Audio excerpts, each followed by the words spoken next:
మిత్రులకు నమస్కారం. వనజ తాతినేని కథల ఛానల్కు స్వాగతం. ఈరోజు నేను వినిపించబోతున్న కథ దీపవృక్షం. రచన వనజ తాతినేని. కథ వినండి. దీపవృక్షం. ఊరికి ఒక చివర ఓడలు దిగిన మర్రి మాను. టౌన్కి వెళ్లే బస్సు ప్రయాణికుల ఎదురుచూపుపై పడే ఎండకు వానకు గొడుగు పడుతుంది. బస్సు వస్తుందని గంటకు పైగానే ఎదురు చూస్తున్న ప్రయాణికులు. కాళ్ళ నొప్పులతో కొందరు అటు ఇటు పచారులు చేస్తుంటే, ఇంకొందరు చెట్టు కింద వేసిన సిమెంట్ బల్లలపై కూర్చుని కూడా ఆపసోపాలు పడుతూ విసుగు ప్రదర్శిస్తున్నారు. మరికొందరు కటిక నేలపై చతికిలబడి ఆశగా మలుపు వైపు చూస్తున్నారు. మనుషులను తరగతులుగా విభజించబడును అనేదానికి ఆ చెట్టు కూడా ఒక సాక్ష్యం. 2 రకాలుగా ఒళ్ళు ముడుతున్న నీలవేణి అడుగెత్తు కూడా లేని బొంతరాతిపై కూర్చుని విసుగొచ్చి లేచి నిలబడింది. ఈ బస్సు వచ్చేది చచ్చేది తెలియదు. నేను నడిచిపోతున్నా.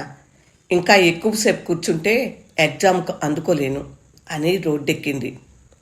జ్వరంతో ఒళ్ళు కాలిపోతుంటే 2 మైళ్ళు ఎక్కడ నడుస్తావు? మా అన్నతో సైకిల్ మీదన్నా పోకపోయావు అంది బెంచీపై కూర్చుని పుస్తకం చదువుకుంటున్న వకుళ. ఆమె నీలవేణి కన్నా చిన్నది.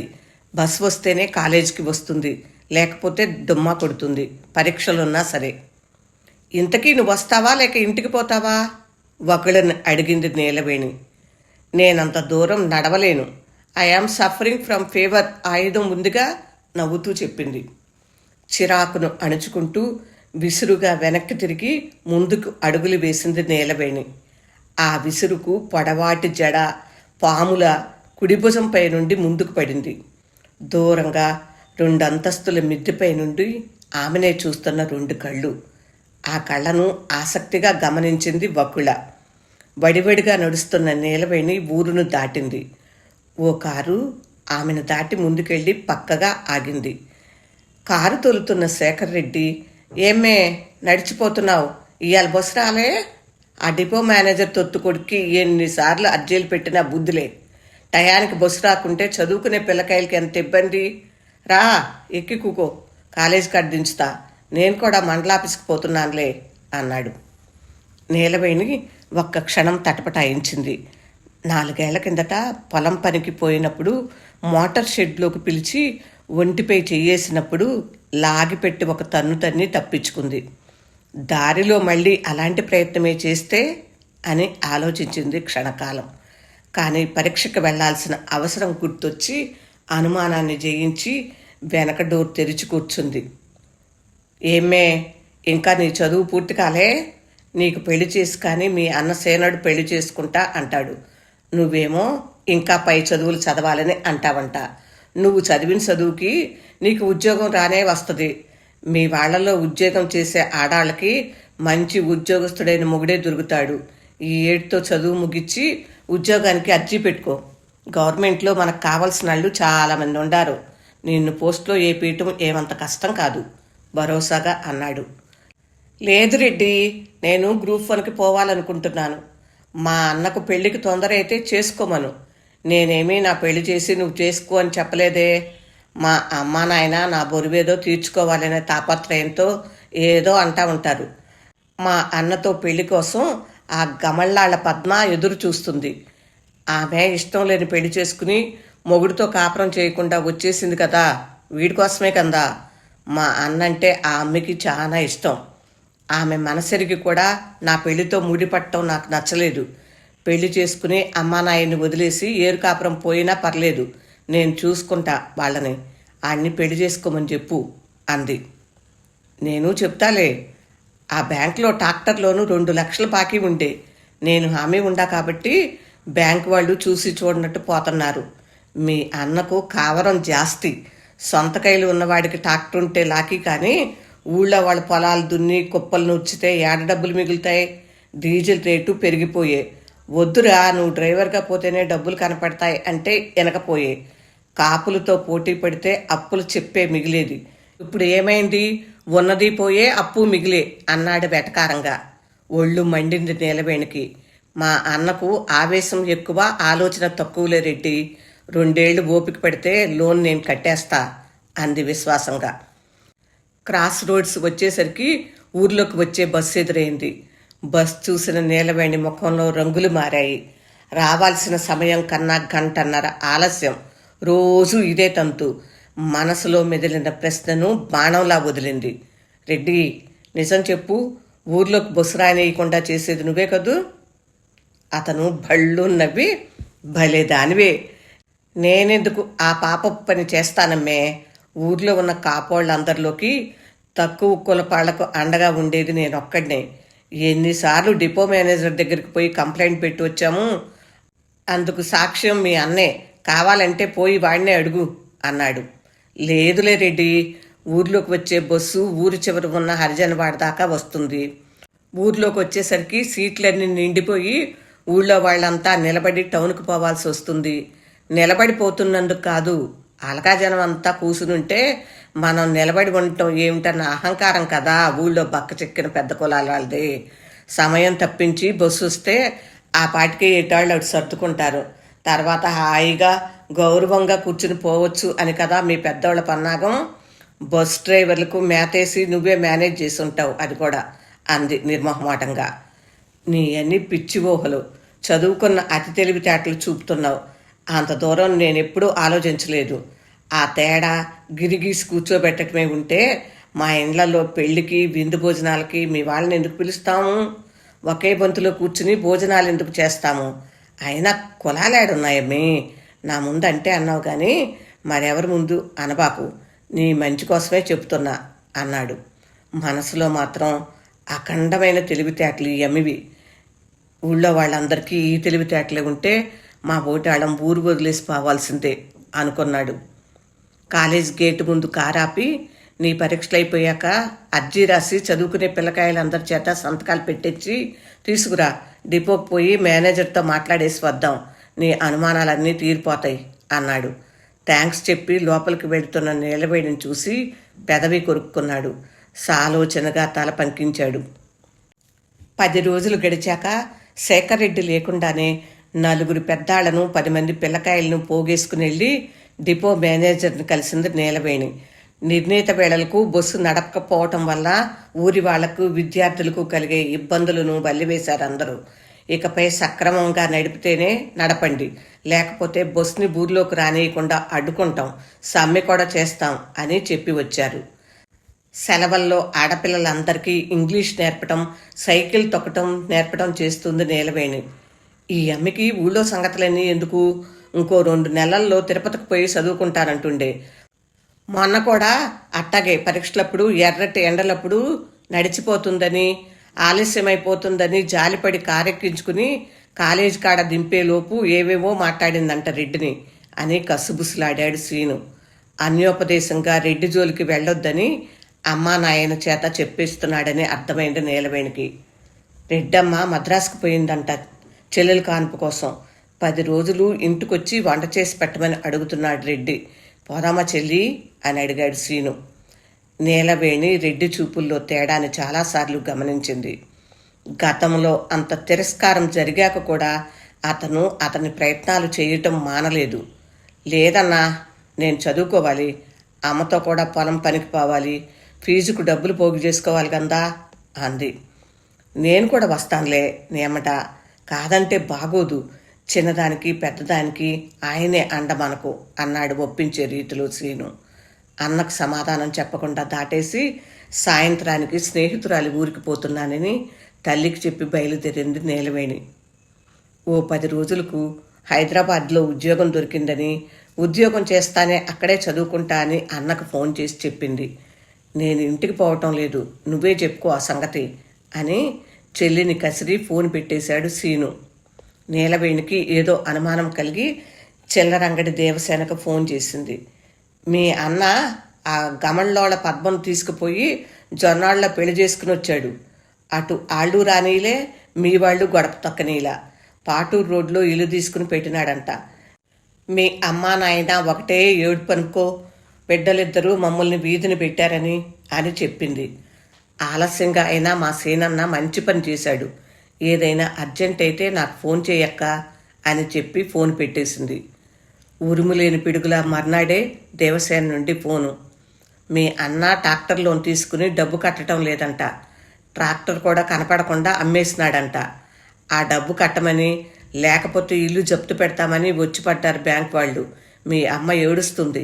నువ్వు వెంటనే బయలుదేరిరా అమ్మీ అంది. బ్యాగ్లో 2 జతల బట్టలు కుక్కుని తెల్లవారేపాటికి ఇంటికి చేరింది నీలవేణి. అమ్మా నాయన నిలవ లేకుండా పోద్దని ఒకటే ఏడుపు. అన్న అయిపు లేడు. ఆమె ఆలోచనల్లో రెడ్డి మెదిలాడు.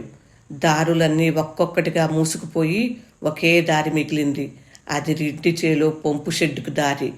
పులిబోనులోకి పులిలాగానే వెళ్ళింది నీలవేణి.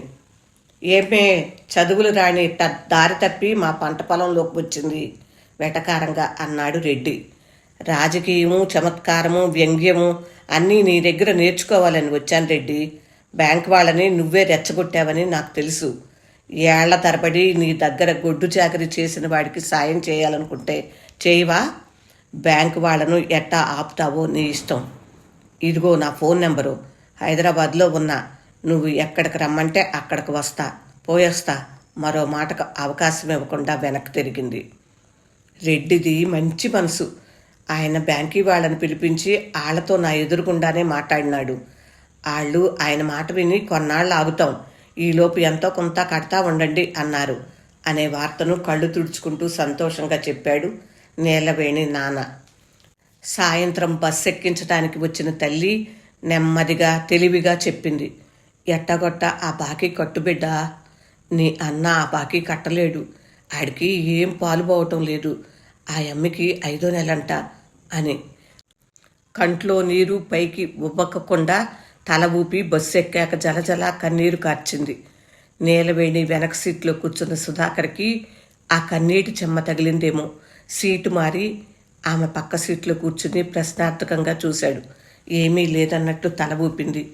అతను కూడా తన ఆడవాడే. ఇద్దరూ కలిసి చదువుకున్నారు. అతను పై చదువులకు రాకుండా మగతాకైలు చేసుకుంటూ ఊర్లో ఆగిపోయాడు. కష్టం సుఖం మనసిప్పి చెప్పుకునే స్నేహితుడు, మోగ ప్రేమికుడు. నెల్లూరు బస్టాండ్లో హైదరాబాద్ బస్ కదిలిందాకా పక్కనే ఉండి కళ్లతోనే ప్రశ్న వేసి అలసి సమాధానం దొరకకుండానే వెనక్కి వెళ్ళాడతను. బస్ ప్రయాణంలో నీలవేణిలో ఒకటే ఆలోచన. ఈ ధనస్వామ్యం పీచ మణచాలంటే గొర్రెల మందల తలలూపే తమ వారంతా విద్యార్థికులు కావటం అత్యవసరం. అంతకన్నా ముందు ఆర్థికంగా బలపడటం, సంఘంలో హోదా పెరగటం, వీటి మీదనే దృష్టి పెట్టాలి అనుకుంది దృఢంగా. వారం రోజుల వరకు రెడ్డి నుండి ఏదో ఒక సమయంలో ఫోన్ వస్తుందని ఊహించింది. నెల రోజులు దాటినా ఫోన్ రాకపోయేసరికి ఆశ్చర్యపోయింది. ఏదైతేనేం పొగరుగా మాట్లాడే తన ఆత్మాభిమానం అతని కాళ్ళ దగ్గరికి వెళ్ళి సాయం కోరటం వల్ల అతని అహం తృప్తి పడిపోయి ఉంటుంది. అది చాలనుకున్నట్టున్నాడు అని రిలీఫ్గా ఫీల్ అయింది. మధ్యలో చిల్లరంగడి దేవసేన ఫోన్ చేసింది. నీలవేణి, నువ్వు రెడ్డికి లొంగిపోయి బాకీ నుంచి బయటపడ్డావని వాడంతా కోడై కూస్తుంది, నిజమేనా అని ఆరా తీసింది. నీలవేణిలో అసహనం కట్టలు తెంచుకుంది. అట్టాగే అనుకుని వాడి పక్కలో నలిగిపోతే పోయేదేముంది? పవిత్రత మనకెంతో వాడికి అంతే. పల్లెలో ఎంతోమంది అమాయకంగాను, భయంతోనూ, భక్తితోనూ, మోజుతోనూ లేదా పదో పరకకో ఆశపడి నలిగిపోయి కామందుల ముందు మనను మనమే హీనంగా దిగదార్చుకున్నాం. ఆ సంగతి మొగుళ్లకు తెలిసినా గమ్మును ఊరుకుంటున్నారు లేదా తన్ని తగలేస్తున్నారు. వాళ్ళ దృష్టిలో పడని ఏ కొద్ది మందో నీలా ప్రతిభతల్లాగా నీతి నిజాయితీ ఉన్నవారిలాగా టెక్కులు పోతూ నోటితో మాట్లాడి నొసటితో ఎక్కిరింపు. నేను అవునని చెబితే తప్ప నీకు మనశ్శాంతి కలగదనుకుంటే అట్టాగే అనుకో అంది కఠినంగా. దేవసేన టక్కున ఫోన్ పెట్టేసి కసిగా విషయానికి చిలువలు పలవలు చేసి అంగడికొచ్చిన అందరి చెవుల్లో ఊదటమే పనిగా పెట్టుకుంది. 6 నెలల తర్వాత అనూహ్యంగా రెడ్డి నుంచి నీలవేణికి ఫోన్. మొత్తానికి భలే దానివి నీలవేణి, నిప్పు లేకుండానే పొగ సృష్టించావు. నేనేదో ఇంకా నీకోసం చిత్తకార్తె కుక్కలా వెంటపడ్డట్టు ఊహించేసుకోకు. కాదన్న ఆడదాని జోలికి నేను ఏనాడు పోలే. సినిమా హీరోయిన్ లాంటి వాళ్ళని, అజంతా ఎల్లోరా శిల్పాల లాంటి అందగత్తెలను కొనుక్కొచ్చుకుని మరీ అనుభవించా. నువ్వొక అతిలోక సుందరమని అనుకుంటువా ఏంటి? రవంతని ఎచ్చు, నీ టెక్కు తగ్గించు. ఏదో రాజకీయం అని మాట్లాడావు కదా, రా నేర్పుతాను, నేర్చుకుందు కానీ. నీ వెనకున్న బలమేమిటో, నా వెనకున్న బలమేమిటో తేల్చుకుందాం రా అని సవాల్ విసిరాడు. లోపల ఉడికిపోయింది నీలవేణి. ఛత్! నా ఆడతనానికి ఎంత అవమానం జరిగింది. అతను ఎప్పుడో మోజుపడ్డాడని తనెందుకు తెగించి ఆహ్వానం పలకాలి? అతని పట్ల తమ వాడలో వారికి ఉన్న హీరో వర్షిప్ తనలో కూడా రహస్యంగా దాగుందేమో. లేకపోతే తనెందుకు అతని ఫోన్ కోసం ఎదురు చూసింది? అతను ఎత్తు వేశాడు. అతను పులి, నేను మేక కాకూడదు అని ఊహించుకుని కూడా ఆఖరికి ఆవేశంలో మేకను కావటానికి ఒప్పుకొని వచ్చింది. కానీ అతను ఎత్తుకు పై ఎత్తు వేసి తనను చిత్తు చేశాడు. తనెప్పుడు చదువు మానేసిపోయి ఊర్లో కూర్చుని మామూలు ఆడదానిలా ఓడిపోకూడదు అనుకుంది. ఇంత అనాలోచితంగా ఆ మాటలు ఎందుకన్నాను అనుకుని సిగ్గుపడింది. సుధాకర్ గుర్తుకొచ్చాడు. వెంటనే అతనికి ఫోన్ చేసింది. నువ్వు రామ్మి, ప్రెసిడెంట్గా పోటీ చేద్దు కానీ మనం మన ఊరిని బాగు చేసుకుందాం. ఎన్నాళ్ళు పెద్ద కులాల వారికి బానిసల్లా పడి ఉందాము. ఊళ్ళోకి బస్సు కూడా రావటంలే. పిల్లకాయలందరూ చదువులు ముగిచ్చి ఆగమాగంగా తిరుగుతున్నారు. కాపాళ్ళ ఇళ్లల్లో పనికి పోతున్నారు. ఈసారి ఊరికి ప్రెసిడెంట్ పదవి జనరల్ మహిళకు కేటాయించారంట. నువ్వు పోటీ చేయాలి, వాళ్ళతో ఢీ కొట్టాలి అన్నాడు. వాళ్ళను మనం ఢీ కొనాలంటే సొమ్ములు, కయ్యలు, కార్లు, మంది, మార్బలం ఉండాలి కదా. ఆటని ఆడ నుంచి తీసుకురాగలం అంది నిస్పృహగా. మనం గెలుస్తామని చెప్పలేం, కానీ మన స్టాండ్ ఏమిటో మనం చూపిద్దాం. నువ్వు రావాలి, మనం బలం నిరూపించుకోవాలి. రామ్మే నిలవేణి అని బతిమలాడాడు సుధాకర్. ఎలక్షన్స్ నోటిఫికేషన్ రాని, అప్పుడు వస్తానులే. ఈ సంగతి రహస్యంగా ఉండని, తెలిస్తే మా ఇంట్లోనూ వ్యతిరేకత మొదలైద్ది అంది. సరే నిలవేణి అన్నాడు అతను.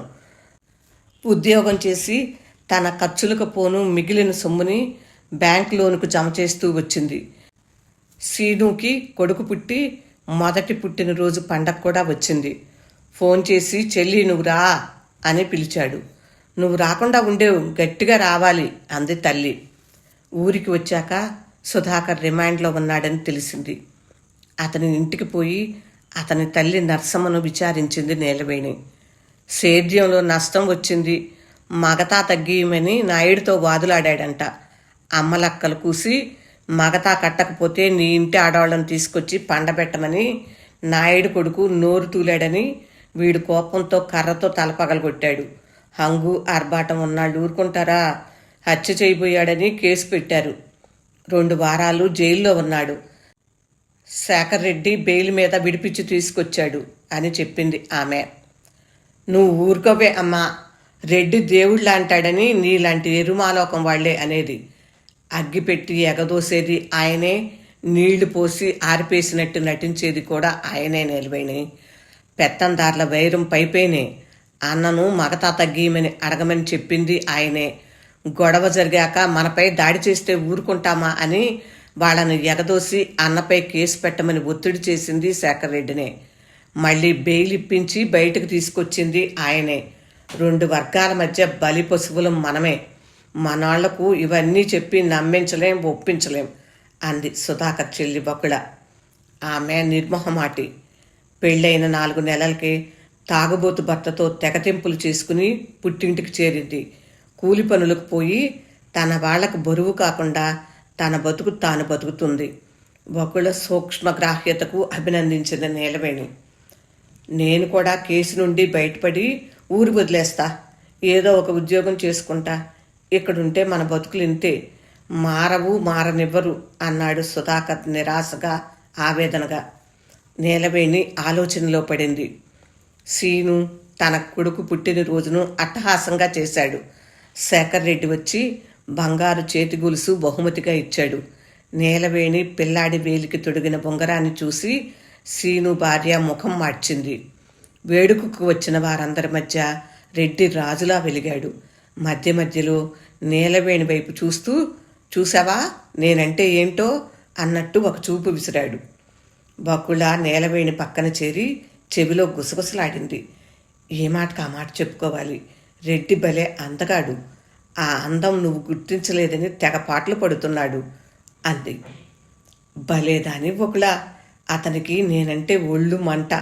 బంతిని కాలు కిందేసి తొక్కి పెడదామని చూస్తారే, అలా చూస్తాడు వివరణ ఇచ్చింది. ఏమో నిలవేణి, నాకు అలా అనిపించదు. నీపై తగని ఇష్టం ఉన్నట్టు కనపడుద్ది. అందుకే ఊర్లో అందరూ మీ ఇద్దరి గురించి చెప్పుకుంటారు అని చప్పును అనేసి తర్వాత నాలుగు ఖర్చుకుంది. నీలవేణి ముఖం గంభీరంగా మారింది. సుధాకర్ కూడా రెడ్డిని అంటిపెట్టుకుని తిరగటం చూసి నీలవేణి నవ్వుకుంది. ఆలోచనలు ఆచరణలోకి రాకుండానే ఎలా ఆవిరైపోతాయో స్పష్టంగా తెలుసుకుంది. ఆమె మనసులో సంకల్పం మరింత దృఢంగా రూపుదిద్దుకుంది. పంచాయతీ ఎలక్షన్ రాకుండానే నీలవేణి పీజీ అయిపోయింది. గోల్డ్ మెడల్ సాధించి సెలవివ్వని ఉద్యోగాన్ని వదిలేసి స్టడీ మెటీరియల్ తీసుకుని ఊరికి పయనమైంది. రాత్రులు సివిల్ సర్వీస్ ఎగ్జామ్స్కి ప్రిపేర్ అవుతూనే పగలు ఊరితో సన్నిహితంగా మిసిలింది. సుధాకర్ తను అనుకున్నంత అమాయకంగా అజ్ఞానంగా తమ వాడవాళ్లు లేరన్నది సులభంగా అర్థమైంది. పొద్దంతా గొడ్డులా పనిచేసి సాయంత్రానికి సారా బుడ్డికి కళ్ళు ముంతకు బానిసలుగా మారిన మగవాళ్ల కంటే స్త్రీలు పిల్లలు చైతన్యంగా ఉన్నారని, అందులో ఒకళ్ళ లాంటి వాళ్ళు మరీ తెలివిగా ఉన్నారని గ్రహించింది. గ్రామస్తులు భూస్వాములపై ఆధారపడకుండా అప్పులకు వారినే ఆశ్రయించకుండా చేయగలిగితే సగం బానిసత్వం పోయినట్లే అని భావించింది. తన ఆలోచనలు సుధాకర్తో పంచుకుందామని ప్రయత్నించింది. అది వరకంతా ప్రేమగా ఆరాధనగా చూసే సుధాకర్ తనకిప్పుడు దూరంగా మసలటం ఆమెకు ఆశ్చర్యం కలిగించింది.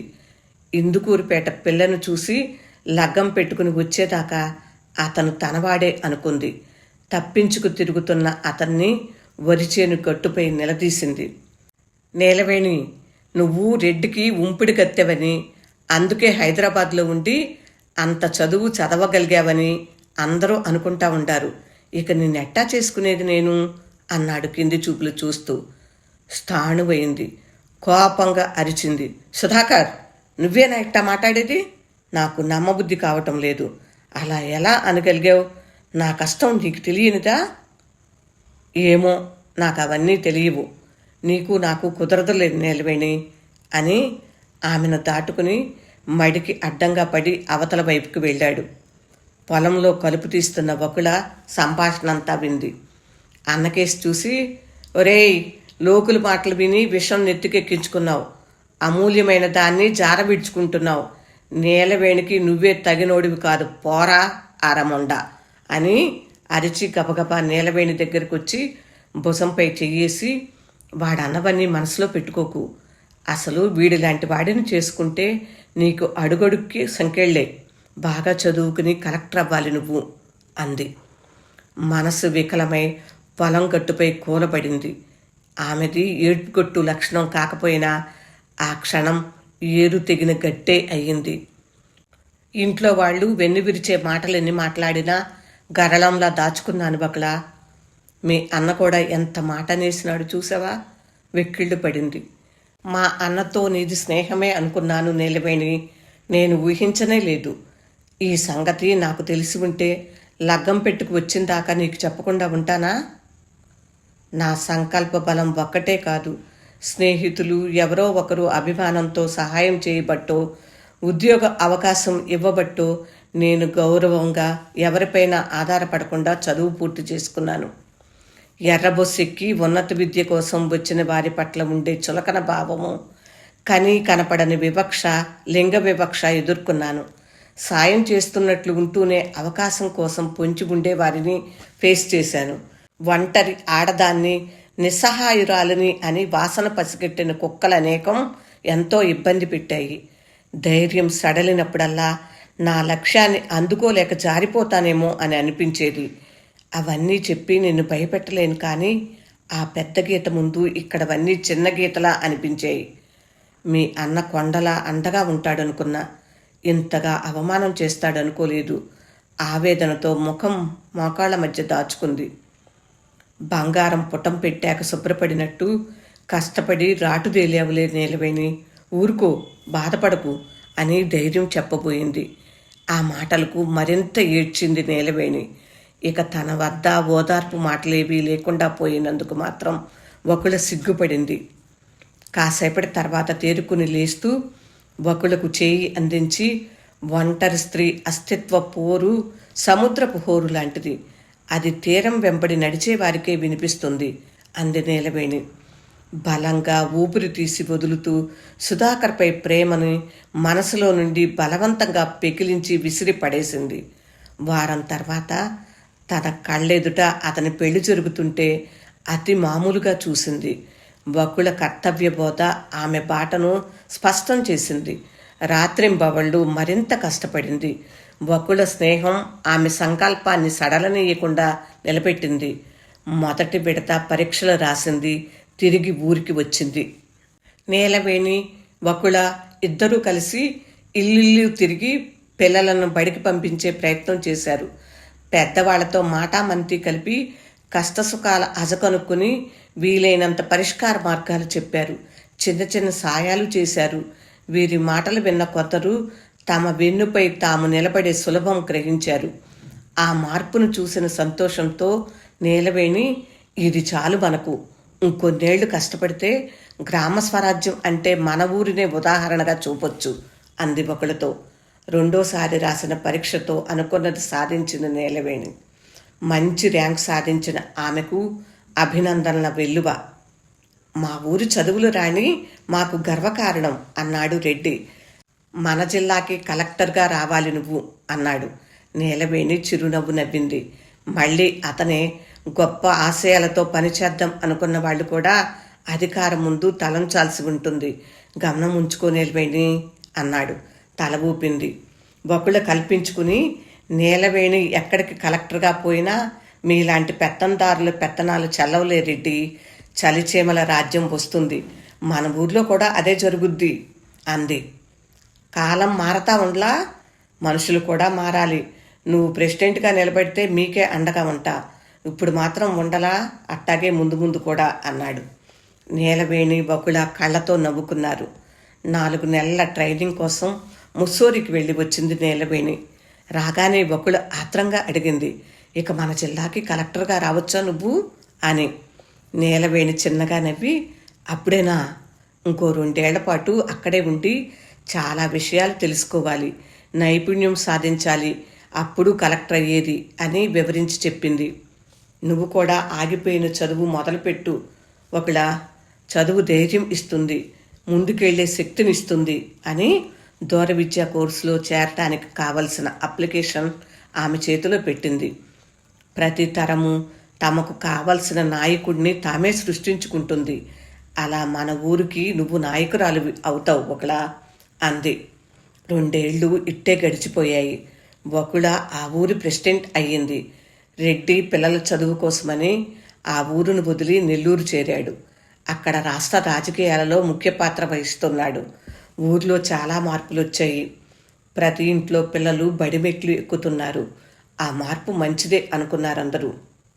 నార్త్ ఇండియాలో ఓ మారుమూల జిల్లాకు కలెక్టర్గా పోస్టింగ్ అందుకుంది నీలవేణి. అన్న శ్రీను మురిసిపోయాడు. బూడిద గుమ్మడికాయ మీద కర్పూరం వెలిగించి దిష్టి తీశాడు. ఇంటి నుండి ఆ రోజు సాయంత్రం బస్కి బయలుదేరింది. బస్ కూడా పచ్చని తోరణాలతో అలంకరించుకుని వచ్చింది. నీలవేణి బస్సు ఎక్కి కూర్చుంది. ఎవరిని స్టేషన్ వరకు రానవసరం లేదని, తిరిగి వచ్చేటప్పుడు వారికి ఇబ్బంది అవుతుందని గట్టిగా వారించింది. బస్ స్టేషన్ చేరుకునే సమయానికి తనకన్నా ముందుగానే స్టేషన్కు చేరుకున్న ఊరును చూసి ఆమెకు కళ్ళు చెమ్మగిల్లాయి. ఆమెను ఇష్టపడిన వారు, ఆమెకు ఇష్టమైన వారు వీడ్కోలుకు పలకటానికి చాలామంది వచ్చారు. పూలు, పండ్లు, పుస్తకాలు, తినుబండారాలు ఇచ్చారు. కొందరు స్నేహితులు ఎడబాటుతో కలిగే దుఃఖం కూడా తెచ్చి ఇచ్చి వెళుతున్నారు.